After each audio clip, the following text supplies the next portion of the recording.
Students, आज हम class 10th के चैप्टर 5 समांतर श्रेणियाँ यानी अर्थमेटिक प्रोग्रेशन के कुछ फंडामेंटल चीज़ें आप डिस्कस करने जा रहे हैं। सबसे पहले हम समझेंगे कि समांतर श्रेणी होती क्या है, उसके अनुक्रम को समझेंगे, उसके कुछ फॉर्मूले हैं, इंपॉर्टेंट फॉर्मूले, उनको हम डिस्कस करने जा रहे हैं इस लेक्चर में। तो सबसे पहले हम समांतर श्रेणी को देखें तो समांतर श्रेणी यानी जिसको शॉर्ट में हम AP भी कहते हैं, तो समांतर श्रेणी एक ऐसा अनुक्रम है जिसमें पद लगातार किसी अचर संख्या के द्वारा बढ़ते अथवा घटते रहते हैं। तो संख्याओं का एक ऐसा अनुक्रम है जिसमें पद जो लगातार किसी अचर संख्या मतलब किसी कांस्टेंट नंबर से या तो बढ़ते हैं या फिर वो घटते रहते हैं। अर्थात दूसरे शब्दों में अगर हम कहें, संख्याओं का एक ऐसा क्रम जिसमें दो क्रमागत संख्याओं का अंतर बराबर हो तो वह समांतर श्रेणी कहलाती है। कुछ उदाहरणों के द्वारा हम अभी समझेंगे इसको। समांतर श्रेणी का प्रथम पद A1, दूसरा पद A2, तीसरा पद A3, ऐसी सो ऑन, अंतिम पद AN हो, तो हम उन दो क्रमागत संख्याओं के बीच का जो अंतर है उसको AP की भाषा में सार्वांतर कहते हैं। तो सार्वांतर को निकालने का तरीका कैसा रहेगा? सार्वांतर D बराबर A2 माइनस A1 मीन्स दूसरा पद ऋण पहला पद। यदि हम दूसरे पद में से पहला पद घटाएं या हम तीसरे में से दूसरा घटाएं या फिर हम इसी प्रकार से आगे को तीसरे में से दूसरा, चौथे में से तीसरा या पांचवें में से चौथा, लगातार क्रमागत संख्याओं को हम घटाते जाएं तो उनका जो अंतर है वो हमेशा बराबर आना चाहिए, तो वह श्रेणी समांतर श्रेणी कहलाएगी। और उनका जो दो क्रमागत संख्याओं के बीच का जो अंतर है वह सार्वांतर कहलाता है, जिसको हम D से दिखाते हैं। कुछ उदाहरण ले लेते हैं इसके एग्जाम्पल। जैसे हम देख पा रहे हैं इसमें संख्याओं का कुछ क्रम दिया हुआ है 1 2 3 4, जिनको हम प्राकृतिक संख्याएं भी कहते हैं, वह भी अपने आप में एक समांतर श्रेणी है। क्यों? क्योंकि इन दो लगातार जो क्रमागत संख्याएं हैं उनके बीच का जो डिफरेंस है वो बराबर है। जैसे दूसरे पद और पहले पद की भी दो में से एक घटाएंगे तो एक आएगा सार्वांतर, तीन में से दो घटाएंगे तब भी एक आएगा सार्वांतर, चार में से तीन घटाएंगे तब भी एक। अर्थात संख्याओं का एक ऐसा क्रम जिनके बीच का अंतर एक है तो वह एक समांतर श्रेणी को रिप्रेजेंट कर रहा होगा। दूसरा एग्जांपल देख लीजिए आप। ये संख्याओं का बढ़ता क्रम था, छोटे से बड़े की ओर जा रहे थे। एक ऐसा अनुक्रम जिसमें संख्याएं घट भी रही हैं, लेकिन ध्यान से देखिए आप, इनके बीच का डिफरेंस भी बराबर होगा। 47 में से अगर हम 5 घटाएं तो 3 आता है, लेकिन इसमें ध्यान दीजिएगा जब हम सार्वांतर निकालेंगे तो उसका जो सार्वांतर आएगा वो -3 आएगा। बस इतना ध्यान रखना है, वो हम आपको अभी आने वाली एक्सरसाइज में सिखाएंगे। पहले आप समझ लीजिए कि समांतर श्रेणियां होती क्या हैं। 47 में से 50 घटाएंगे तो -3 आता है। ऐसे हम 44 में से 47 घटा दें तो अगेन -3 आता है। तो 40 में से 44 घटा ले तो फिर भी -3 आता है। अर्थात ऐसा अनुक्रम संख्याओं का जिनके बीच का जो अंतर है वह एक कांस्टेंट टर्म सारा अचर पद आता है, वह क्रम आपका बढ़ता हुआ भी हो सकता है और घटता हुआ क्रम भी हो सकता है। तो जैसे कि हम देख पा रहे हैं, पहले एग्जाम्पल में बढ़ता क्रम था, दूसरे में घटता हुआ क्रम है संख्याओं का, तो यह भी एक AP कहलाएगा। और एग्जाम्पल ले लेते हैं, जैसे ये तो नेगेटिव नंबर्स में भी हो सकते हैं, वो कोई भी इंटीजर्स हो सकता है, वो भी समांतर श्रेणी का निर्माण कर रहा होता है। इसमें -5, -3, -3, -2, -1, 0, ऐसे 1 2 3 4, इनका भी एक क्रम है जिनके बीच का जो डिफरेंस है वो भी इक्वल है। तो पॉजिटिव भी हो सकते हैं, बढ़ते क्रम में हो सकते हैं, घटते क्रम में हो सकते हैं, नेगेटिव हो सकते हैं। ऐसे ही आप यहाँ पर देखें कि 3, 6, 9, 12, 15 3 के टेबल हैं, 3 दूना 6, 3 9 को 12, 3 पंचे 15। तो कोई भी टेबल, कोई भी हमारे पास जो भी हमारे पास हम टेबल्स पढ़ते हैं 2 से लेकर के अप टू 720 या और सुबह ऊपर, तो सभी समांतर श्रेणियों के अंतर आते हैं। क्योंकि जो भी टेबल हम पढ़ते हैं उसमें उतने, 3 का टेबल है तो 3 का डिफरेंस होता है नंबर्स में, 5 का टेबल पढ़ते हैं तो 5 का डिफरेंस होता है, तो वो भी एक समांतर श्रेणी का निर्माण करती हैं। इसके अलावा डेसिमल नंबर्स भी हमारे समांतर श्रेणी बनाती हैं। जैसे 1, फिर 1.5, 2, 2.5, 3, 3.5। कितने का डिफरेंस है इनमें? 5.5 का डिफरेंस है। 1.5 में से 1 माइनस करेंगे तो 0.5 आएगा। 2 में से 1.5 माइनस करेंगे, अगेन 0.5 आएगा। तो ये भी एक ऐसा संख्याओं का अनुक्रम है जिनके बीच का जो डिफरेंस है वो क्रमागत संख्याओं का अंतर है वो बराबर है, तो वो भी समांतर श्रेणी का निर्माण कर रही होती हैं।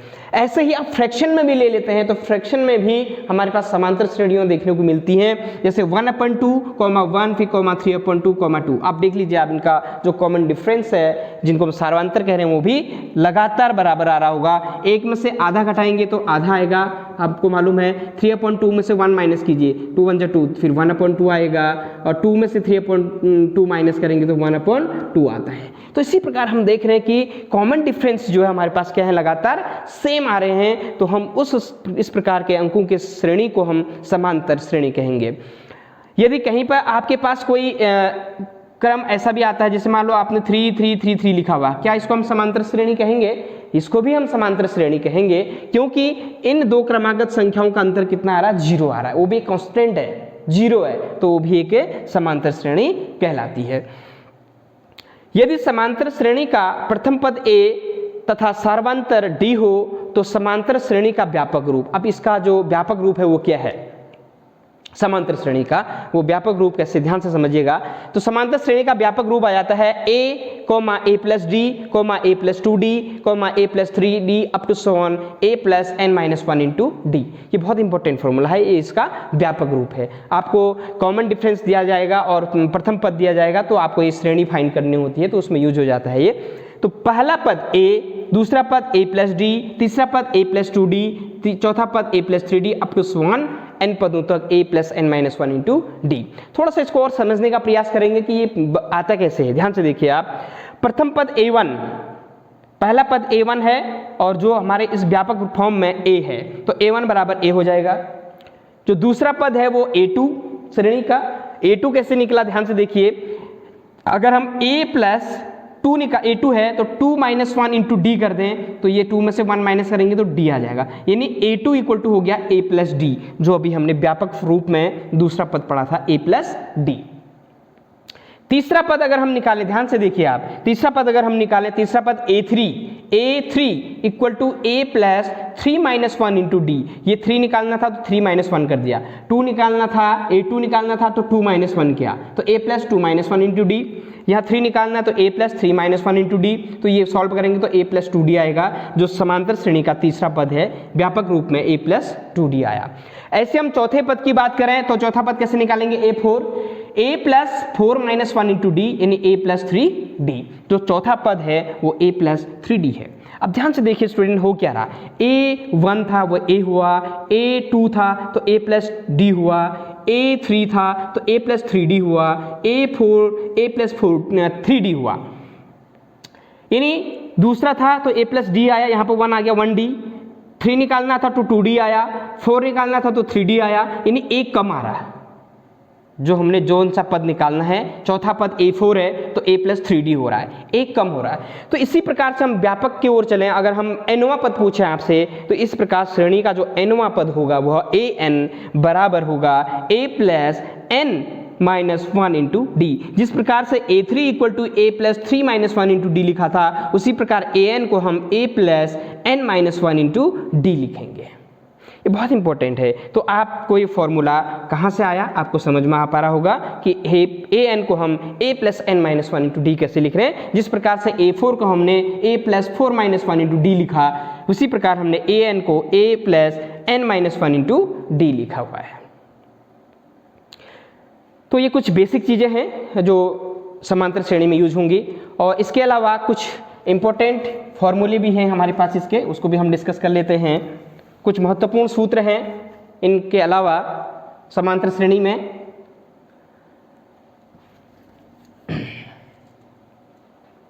कुछ महत्वपूर्ण सूत्र हैं, जैसे समांतर श्रेणी का अंतिम पद जिसको हम L से रिप्रेजेंट करेंगे, तो वो फॉर्मूला है a+n-1 into d, या फिर हम जो अभी हमने व्यापक फॉर्म में पढ़ा था कि समांतर श्रेणी का जो nवां पद कहें या अंतिम पद कहें, बात एक ही है। तो समांतर श्रेणी का nवां पद या अंतिम पद दोनों का फॉर्मूला सेम रहेगा, अंतिम पद कहें या nवां पद कहें, a+n-1 into d, ये दोनों सेम है।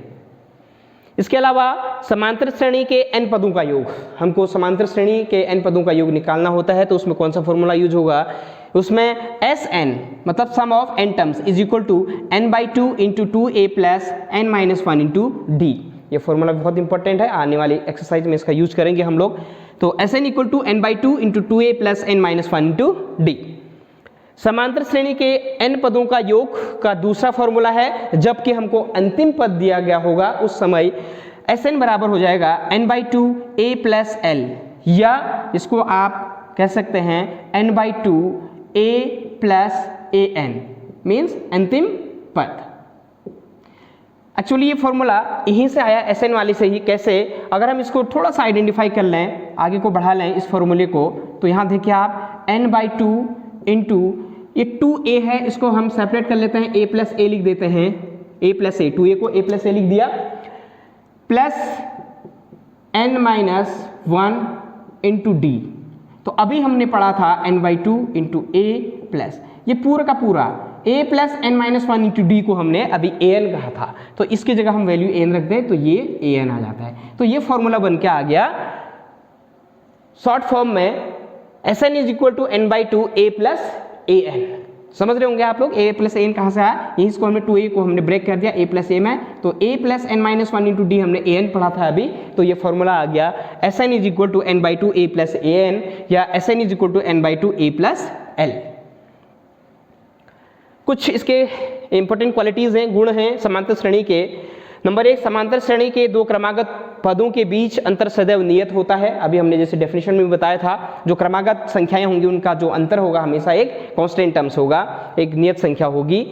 यदि समांतर श्रेणी के 3 क्रमागत पद a b c हैं, ये बड़ा अच्छा रिलेशन है, समांतर श्रेणी के 3 पदों के बीच का संबंध, अगर कोई भी पद है a b c, कोई भी 3 पद हो सकते हैं, उनके बीच का जो संबंध है वह 2b इज इक्वल टू होता है a प्लस c, या फिर हम इसको अगर हम 2 को नीचे ले जाएं तो b इक्वल टू हो जाएगा a प्लस c अपॉन 2। तो कोई भी एक समांतर श्रेणी है तो उनके बीच ये संबंध जो है हमेशा काम कर रहा होता है। जैसे कि एग्जांपल के लिए मैं आपको समझा दूं, 2, 4, 6 हमने 3 पद ले लिए समांतर श्रेणी के, तो यहाँ पर a है हमारे पास 2, b है हमारे पास 4, c है हमारे पास 6। तो इसमें अगर हम वैल्यू पुट कर लें तो 2b, तो 2 इंटू बी की वैल्यू कितनी है 4, 4 इंटू 4, 2 4 जा 8, तो LHS हमारे पास आ गया, ये वाला 8 आ गया। अगर हम इस वैल्यू को इसमें पुट करें a प्लस c में, तो a equal to 2 plus c 6 है हमारे पास, तो दैट इज इक्वल टू 8। तो आप देख रहे हैं इसमें वैल्यू रखी तो 8 आया आंसर, और इसमें वैल्यू रखा 8 आया। तो कोई भी समांतर श्रेणी आप लेते हैं तो उसमें जो क्रमागत 3 पद हैं, फर्स्ट 3 टर्म्स हैं, उनमें जो संबंध आता है 2b is equal to a plus c, या b equal to a plus c upon 2 होता है। तो एक तरीका ये भी है जांच करने का कि ये समांतर श्रेणी है या नहीं है, आप इसे भी जांच कर सकते हैं।